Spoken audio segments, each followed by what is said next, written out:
دیکھیے نکاح جو ہے وہ جس کو ہم جائز کہتے ہیں، وہ نکاح میں نے آپ سے عرض کیا وہ پوری زندگی کا ایک معاہدہ ہے. اس کے اندر یہ نہیں ہے کہ لمیٹڈ ٹائم کے لیے آپ نکاح کر رہے ہو، لیکن متع وہ ہے وہ عارضی وقت کے لیے، اتنے وقت کے لیے، سال کے لیے، 2 سال کے لیے. اب اس کے لیے دلائل کو دیتے ہیں. مثلا کوئی شخص ہے جو جوان ہے اور اس کے شادی شدہ بھی ہے، یہاں پہ اس کی بیوی بچے بھی ہیں، اب وہ تعلیم کے لیے کہیں مزید باہر گیا ہے، 2 سال ہے 3 سال ہے اسے رہنا ہے وہاں پر، اور یہ بھی افورڈ نہیں کر سکتا کہ اپنے بیوی بچوں کو بھی وہاں لے جائے، تو اب یہ کہ اس کے گناہ میں پڑنے سے بہتر وہ ان کے دلائل ہے.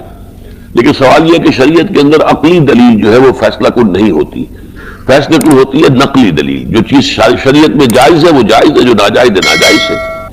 تو یہ جو نکاح موقت تھا، اگر لفظ متع استعمال نہ کیا جائے تو اس کو کہتے ہیں نکاح موقت، یعنی ایک خاص وقت کے لیے 2 سال 3 سال 6 مہینے، تھوڑا وقت بھی ہو سکتا ہے، اس کے لیے متع کر لینا. لیکن اس سے پھر لوگوں نے آگے نکال کر یہ جو کچھ ہیرا منڈی میں ہوتا ہے اسے بھی متع قرار دے دیا ہے کہ یہ بھی متع ہے، چلیے ایک رات کے لیے متع کیا ہے تو یہ اس سے جو ہے یہ سارا کا سارا جواز پیدا کر لینا، یہ یقیناً وہ یہ اہل تشیع کے نزدیک بھی غلط ہے.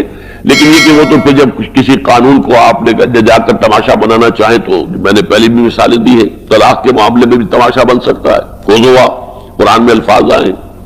تو یہ متع جو ہے یہ ان کے نزدیک ایک نکاح ہے معین وقت کے لیے. اسلامی شریعت میں اہل سنت کے نزدیک یہ حرام مطلق ہے، اس کو اللہ کے رسول نے حرام قرار دے دیا تھا.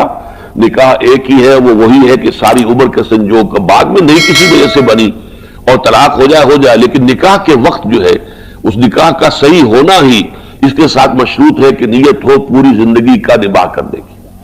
اور دوسری جو ہے وقتی یا عارضی جو نکاح ہے وہ اسلام میں اہل سنت کے نزدیک حرام ہے.